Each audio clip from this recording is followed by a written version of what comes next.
अगर आप बिना सैर किए एक जगह से दूसरी जगह चले जाएं, तो इसे हम टेलीपोर्टेशन कहते हैं। पहले आपको लगेगा कि क्या ये पॉसिबल भी है, तो आप जान लीजिए हाँ, ये बिल्कुल पॉसिबल है। Let's explore teleportation. मान लीजिए कि आप अपने घर से एक रिलेटिव के घर पर जाना चाहते हो, जो आपके घर से 20 किलोमीटर दूर है। अपने घर से उस घर में जाने के दो तरीके हैं। पहला, आप ट्रैवल करते हुए जाओ, चाहे किसी व्हीकल में, चाहे पैदल। और दूसरा तरीका ये है टेलीपोर्टेशन। टेलीपोर्टेशन के जरिए आप एक जगह से दूसरे जगह बिना सैर किए जा सकते हो।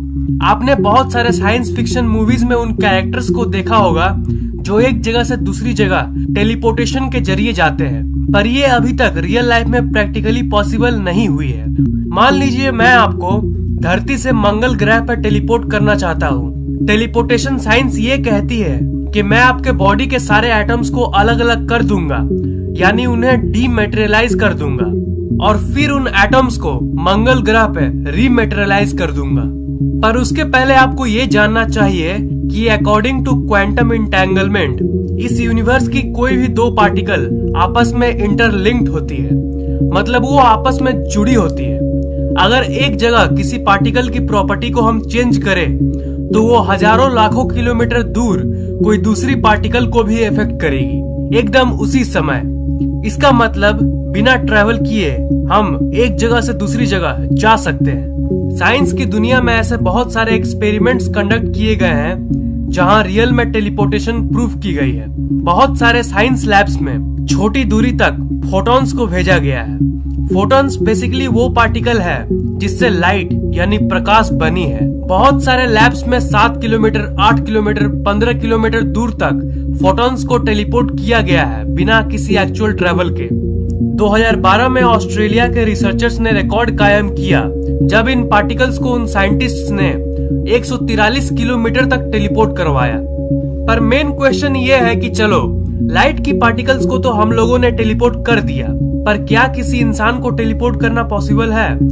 जैसा कि मैंने कहा, इसको करने का प्रोसेस यह है कि मैं किसी भी तरह आपके बॉडी के अरबों एटम्स को डीमेटेरियलाइज कर दूंगा, और फिर जहां पे टेलीपोर्टेशन करना है वहां पे रीमेटेरियलाइज कर दूंगा।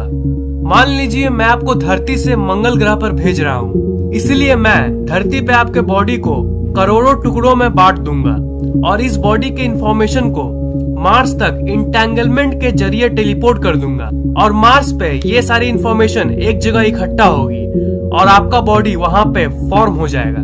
पर अकॉर्डिंग टू मॉडर्न साइंस, आज की टेक्नोलॉजी में ये पॉसिबल नहीं है, क्योंकि एक इंसान के बॉडी में लगभग इतने एटम्स होते हैं। और अगर हम डेटा की बात करें जो MB, GB, TB में होती है, तो एक ह्यूमन बॉडी के अंदर 60 ZB इंफॉर्मेशन होती है। और ये आपको जान लेना चाहिए कि ZB बहुत ही ज्यादा होता है। KB, MB, GB, TB, PB, EB और फिर आता है ZB। मतलब हम लोग का बॉडी अरबों गीगाबाइट्स का बना हुआ है। हर एक एटम को पहले हमें इंटेंगल करना होगा, फिर डिजिटाइज करना होगा, और फाइनली उन एटम्स को टेलीपोर्ट करना होगा। अगर हम लोग सच में इतनी कॉम्प्लेक्स बॉडी को टेलीपोर्ट करने जाएं, तो हमें इस प्रोसेस में 4.5 × 10⁻18 ईयर्स लग जाएंगे। मतलब इस ब्रह्मांड की एज से 350 गुना ज्यादा समय। और दूसरी बात यह है कि जब आप टेलीपोर्टेशन करोगे, तब जब आप दूसरे जगह पर पहुंचोगे, तब आप वही नहीं रह जाओगे जो आप धरती पे थे। मतलब अगर मैं आपको अर्थ से मार्स भेजता हूँ, तब आप बीच में ही डिस्ट्रॉय हो जाओगे। हालांकि आप मार्स पे जाके फिर से बन जाओगे, पर आप वही नहीं रहोगे जो आप धरती पे थे। उसकी आइडेंटिटी भी अलग होगी। तो फाइनली कंक्लूजन ये निकल कर आती है कि अभी की करंट टेक्नोलॉजी में तो टेलीपोर्टेशन पॉसिबल नहीं है, पर मान लीजिए कि हम लोगों ने एक तरीका निकाल लिया जिससे हम लोग सच में एक इंसान को टेलीपोर्ट कर सके। तब क्या आप अपने आप को टेलीपोर्ट करना चाहोगे? नीचे कमेंट्स में लिखना मत भूलना।